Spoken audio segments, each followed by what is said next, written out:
Hey everybody, welcome once again to KidNation. And all month we've been talking about Jesus and how he turned everything upside down with humility.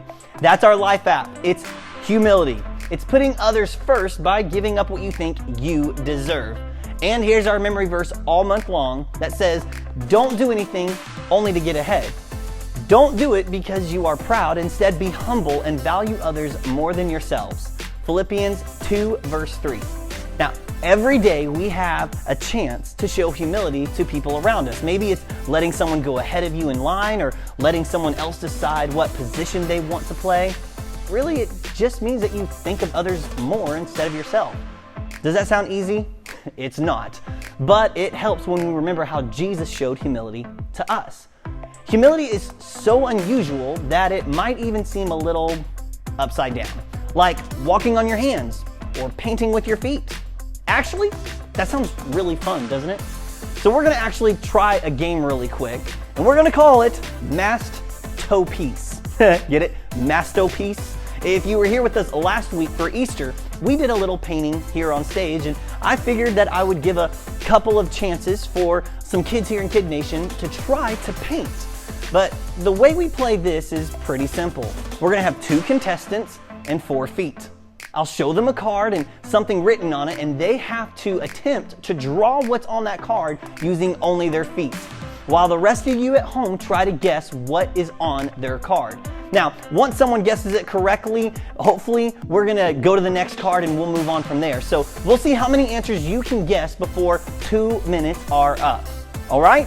Well, let me introduce the 2 contestants that are gonna help me today, representing our boy team and our girl team.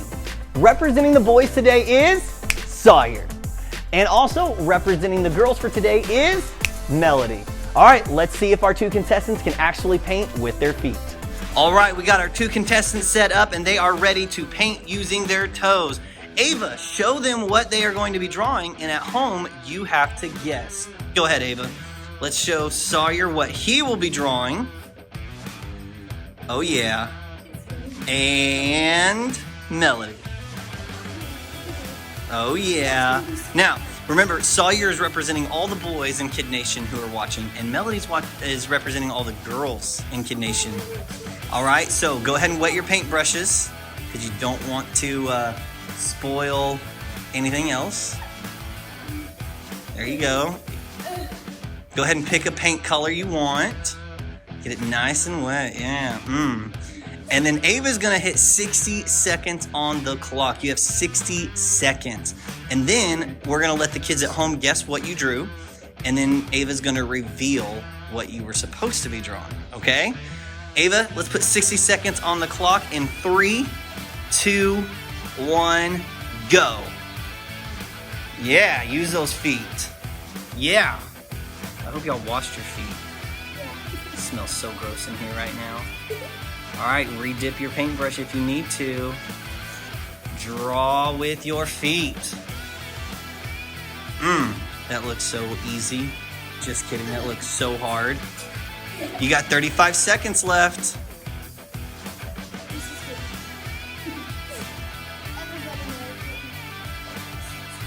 Everybody's gonna know what it is? No. I don't know. I can't even get it. I'm kind of confused at this point. 20 seconds left.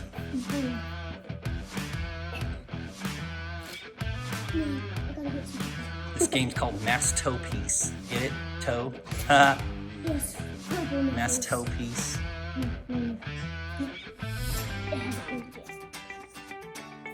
Okay, y'all better wrap it up.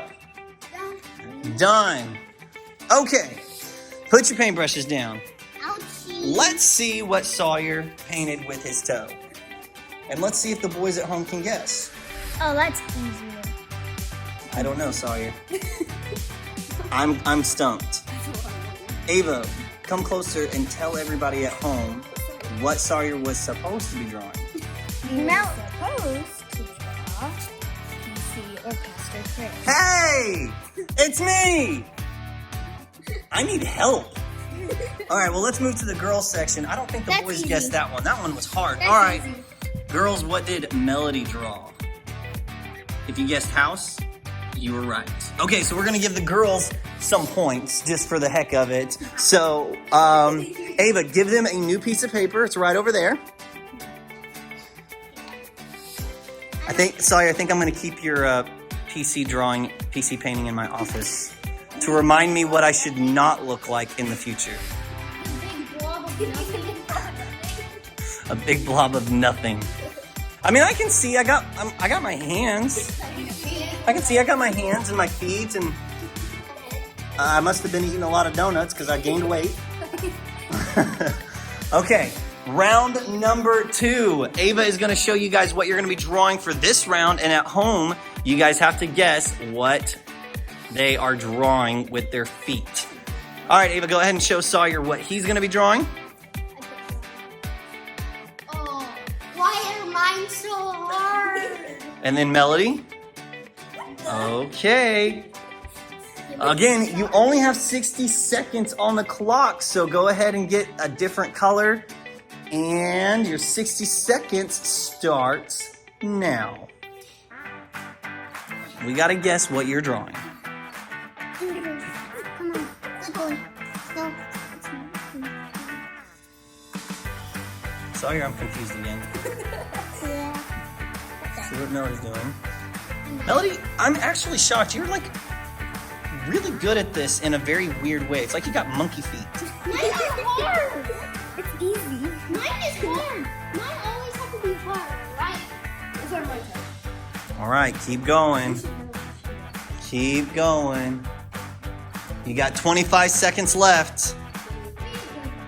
Keep going. Who's gonna win this challenge? The boys or the girls? Okay. 15 seconds left. Then Ava's gonna stop the timer for us. Count it down for me, Ava. 6, 5, 4, 3, 2, 1. Paintbrushes down, paintbrushes down. Yeah. Okay. Okay. Here we go. We'll start with the girls this time. Are you ready?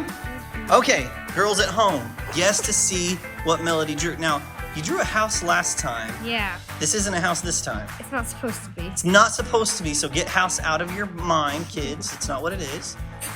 Ava, come over here and reveal to us What is it? what they are supposed to be, or what it's supposed to be.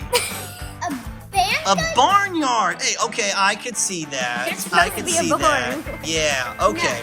Okay. So hopefully the girls at home guessed that. But let's move over here to Sawyer. What happened? What happened? I can't draw? With your feet? That's okay. Let's let the boys at home try to guess what that is. I think I know what it is. I'm kind of looking at it abstract wise. Let me ask you this. Is it a person or like a feature on a person? No. No? Okay, well then I don't know what it is. Hopefully you guys can guess. Ava, guess or show us what it is. It's a A forest? All right, hold on. Let's do. I don't see it. What in the world? Yeah, I don't see it. It's a forest. It's dying. It's Oh blue my- forest. Hey guys, thank you so much for playing that game with us. Now, hopefully you were able to guess, but obviously the girls won, right? Like a little bit more. How did you get the box stuff? Like, I don't know. You got 2 house type things, but Sawyer, you got to work on it a little bit, dude. Maybe at home today you can practice your math's toe piece and you can practice painting or drawing with your feet. But for now, wherever you're at, why don't you stand up and let's worship God together? Come on, stand up.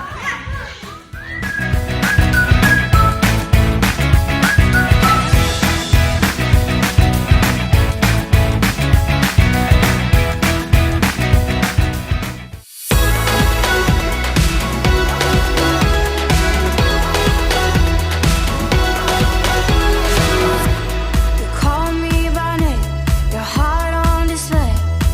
Came for me with open arms, got nothing to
nothing you won't do, no place that I could hide. You're always in pursuit, I'm never too far gone, always in your side. When I wait for you, you're always right on time. You're always pursuing, always pursuing, always pursuing me. More than the air I breathe, I need you here with me. And you're never gonna stop, never gonna stop. And you're never gonna stop, never gonna stop chasing me.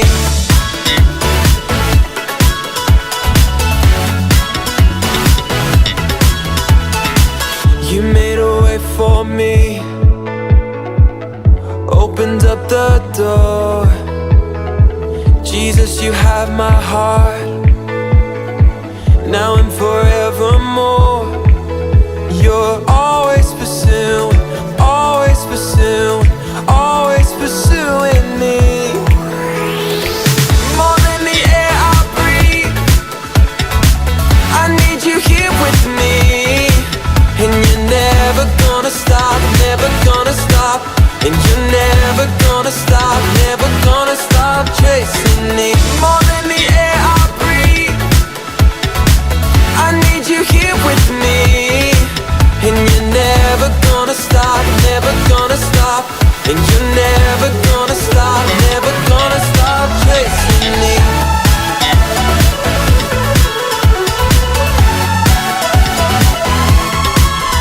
You're always pursuing, always pursuing, always pursuing me.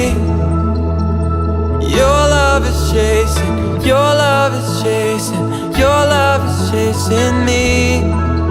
You're always pursuing, always pursuing, always pursuing me. Oh, your love is chasing, your love is chasing, your love is chasing me. More than the air I breathe, I need you here with me. And you're never gonna stop, never gonna stop. And you're never gonna stop, never gonna stop chasing me. More than the air I breathe, I need you here with me. And you're never gonna stop, never gonna stop. And you're never gonna stop, never gonna stop chasing me. No, you're never, and you're never gonna stop, never gonna stop.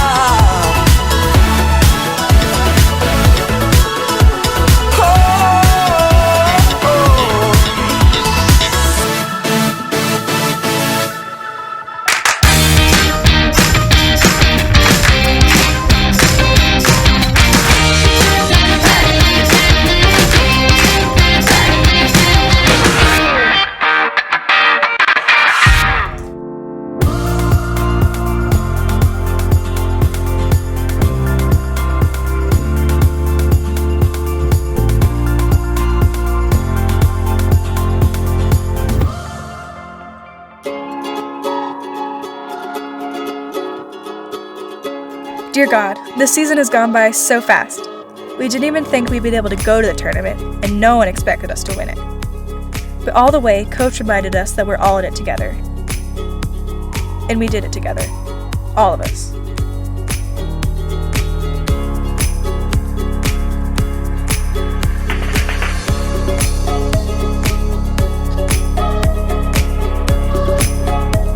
God, I pitched my first no-hitter. I couldn't believe it. But it wasn't just me. Danny got that short hop in the first inning and saved me. And of course, Tank stole that home run right at the fence.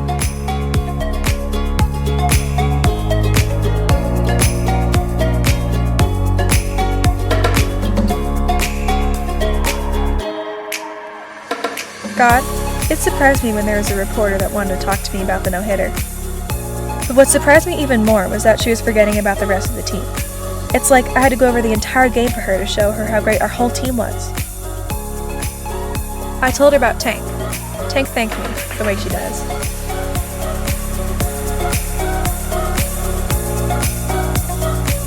I even told her about Danny's mom and how she always gets us water. She's part of the team too. You know, God, Coach is right. Putting the team ahead of ourselves changes a lot of things. I gotta go. Love, Seda.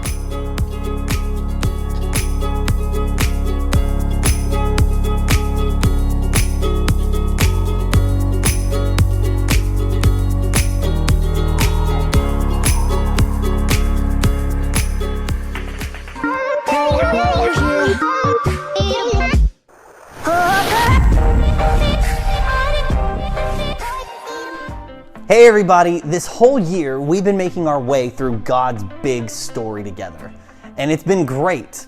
Now, last week we talked about how Jesus died on the cross to pay the price for our sins and then come back to life. It was amazing. Now, when Jesus came out of that tomb, Jesus changed everything, right? He literally turned the world upside down. He changed the way people thought about God, and He made a way for us to have a relationship with God without our sin being in the way. And that's not all. Jesus also changed the way people thought about how they should treat others. Now, we've been talking about humility all month long, and the Apostle Paul later wrote about this in a letter he wrote to a church in Philippi. We call it the book of Philippians. Now, Paul wrote this letter for a bunch of reasons, one of which was that he couldn't visit the Philippians himself because he was in prison. Kind of feels like us right now. We're stuck at home and we feel like we're in prison and we can't see each other. But Paul loved to remind people of Jesus' example, and he wanted to encourage them to live like Jesus did. In the book of Philippians chapter 2, starting in verse 3, it says this: "Don't do anything only to get ahead. Instead, be humble and value others more than yourselves. As you deal with one another, you should think and act as Jesus did. Jesus was equal with God, but Jesus didn't take any advantage of that fact. Instead, He made Himself nothing. He did this by taking on the nature of a servant. He appeared as a man. He was humble and obeyed God completely. And He did this even though it led to His death." Wow, those are some really wise words. And notice that Paul went back to Jesus' example. He said that we should look at the way Jesus showed humility, and then we can choose to be humble ourselves. But what does it really look like to live that way? What does it look like to value others more than yourself? Well, with me today I have a few kiddos from KidNation, and we've planned out a few scenarios that I think you might find a bit familiar for yourself. Now, I know that none of you act selfishly or have a fit because things don't go a certain way that you want, and surely none of you have ever let your feelings get out of control and where you said something that you wish you hadn't, but maybe, just maybe, you've experienced something a lot like this. Let's play, big sister. Okay, little brother. Hey, I was gonna pick the game. Super Smash Bros. Woohoo! Okay, but let me pick. I'm Kirby. Hey, that's what I was gonna pick. PK Fire. PK Fire. PK Fire. Hey, that's not even the character's names. What are you doing? PK Fire. PK Fire. PK Fire. Please stop. Stop it. Stop or I'll throw you on the roof. Mom, Mel said she was gonna throw me on the roof. Will you just let me pick? PK Fire. PK Fire. PK Fire. What are you? You know what? This Nintendo is mine. These controllers are mine. I'm gonna take them up to my room and you can sit down here and do nothing. How do you like that? And freeze. Does this look like something that might happen at your house? Yeah, I'm thinking it might. Sometimes you get so wrapped up in what you're doing that it's hard to pay attention to stuff that's going on around you. And you forget to do simple things that you're supposed to do, like homework or chores. When you're thinking about yourself, you definitely don't have time to think about what other people might want or what other people might need. So how do we stop thinking of ourselves and start putting others first? Well, let's think back what Paul wrote in his letter that we read earlier. We can start by remembering that Jesus, what He did for us. Then we can choose to follow His example, and we can be humble and show others that they are important. You know, by taking your eyes off the screen and actually looking at people when they talk to you. Just saying. Wow, this restaurant's amazing. I know, right? The food smells so good. My parents pretty much own it. It's like our family business. I remember you telling me that. That's so cool. My parents make like tons of money. That's great. Hey, maybe you can order. I basically get whatever I want. Did you see my new iPhone? Yeah, my parents said I can't get a phone yet. I had another, but when the new one came out, my parents got it for me. We have a huge flat screen TV in our living room, and I can stay up as late as long as I want, watching SpongeBob until my eyes are square. Awesome. Hey, maybe we can order some food. And Awesome. My freeze. Now, maybe you haven't had this exact conversation with someone, but I'm guessing you know someone who brags a little bit, right? If you know someone like this, then maybe you've been involved with something I like to call the one-up challenge. You know, your friend says something like, "Dude, I once had 10 soft tacos." And then you say, "Well, I once ate 13 of them." And then someone else says, "Well, my brother's friend ate 16 of them and then drank 3 sodas." And then you're knee deep in a one-up challenge, trying to one-up better somebody. And it's a bit like bragging with a dash of exaggeration. Instead of bragging in this situation, maybe you could have just left your friend alone and allowed them to enjoy the restaurant. Just saying. Like Paul wrote in his letter, it helps when you think back and remember what Jesus did for you. Jesus didn't take advantage of the fact that he was God's son, the Bible says. Instead, he always looked to serve others. Remember, Paul said it this way. In Philippians chapter 2, verses 6 through 7, it says, "Jesus was equal with God, but didn't take advantage of the fact. Instead, he made himself nothing. He did this by taking on the nature of a servant." Okay, we have one last scenario for you. Let's see if this one looks and sounds a little bit familiar in your home. Hey, Sawyer, did you get all your homework done? You got all of it done. I only have like a little bit left, Mom. Okay, so I need you to finish your homework and then feed the dog. Sawyer, now she's pawing at a bowl. There's only like 5 more minutes left, Mom. Okay.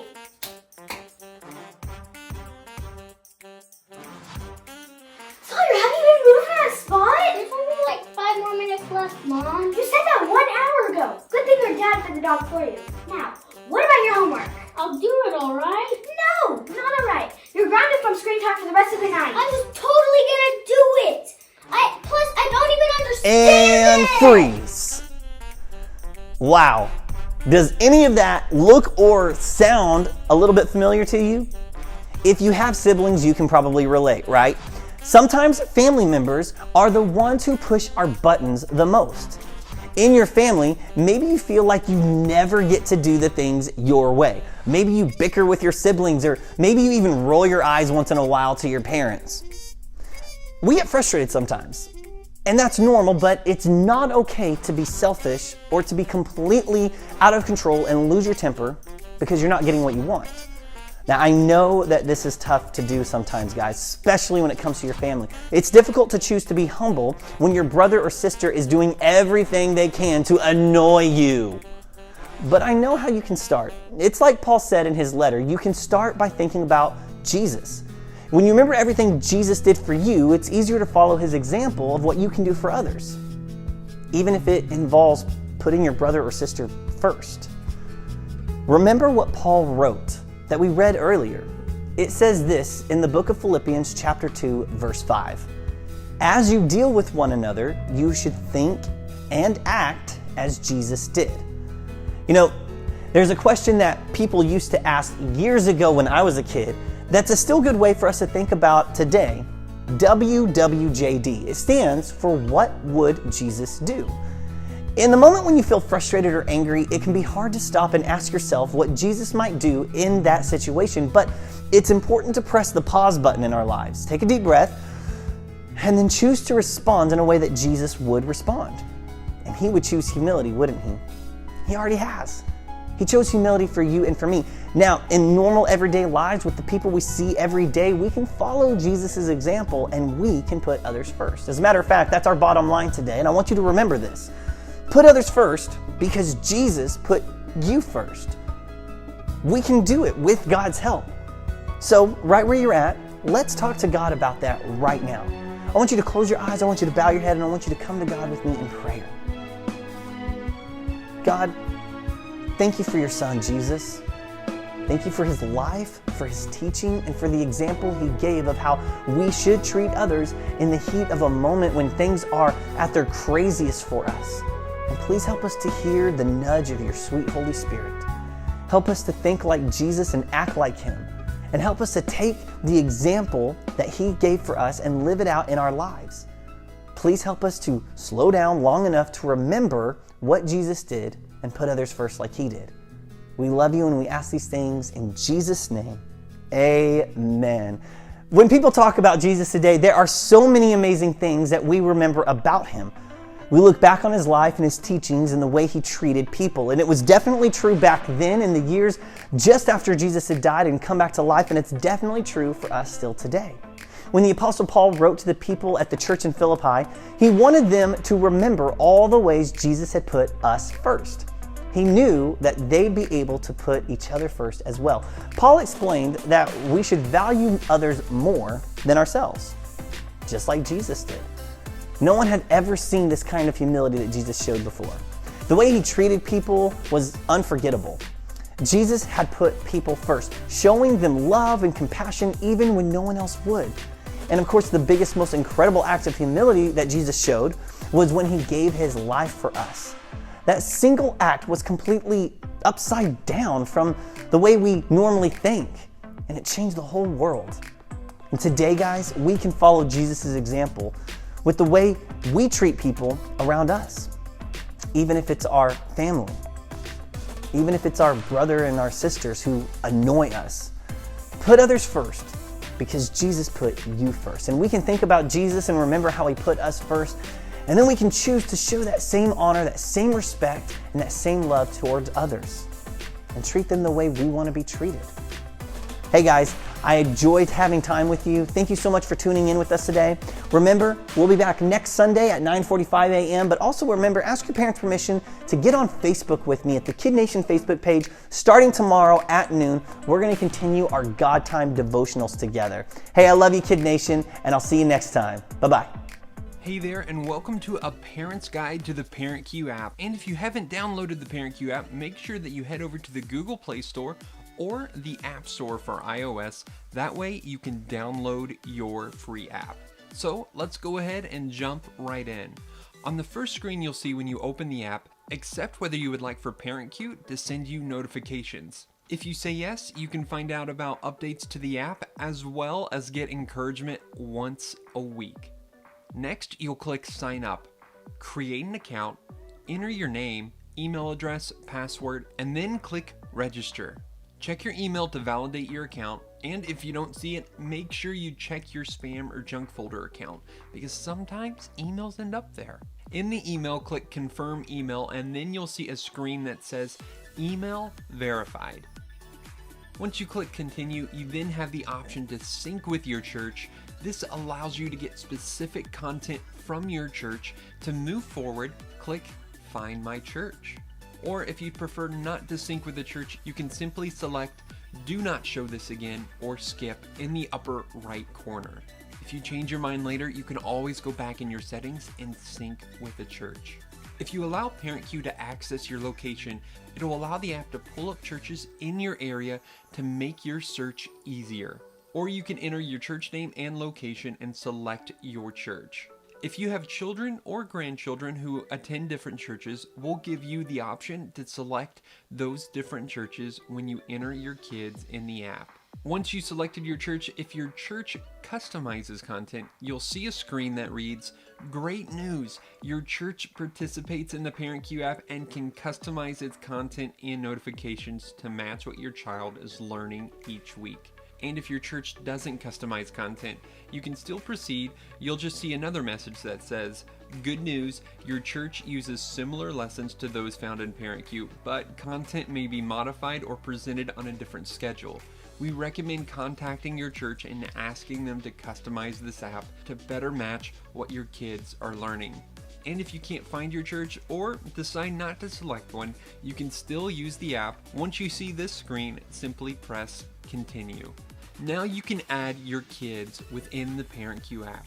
Click Add Child. Enter your child's name, birthday, grade, church. Remember, you do have the option of selecting a different church for different children. Now, you may be asking, why all the personal info? Well, your child's age and grade helps us provide age-specific content as well as information to help you understand the developmental phase your child is in. Now, you'll notice a few things on screen. In the top right corner is a bell. This is where your in-app notifications reside. If your church customizes content, you'll receive a specific message from your church specifically for the age of your child.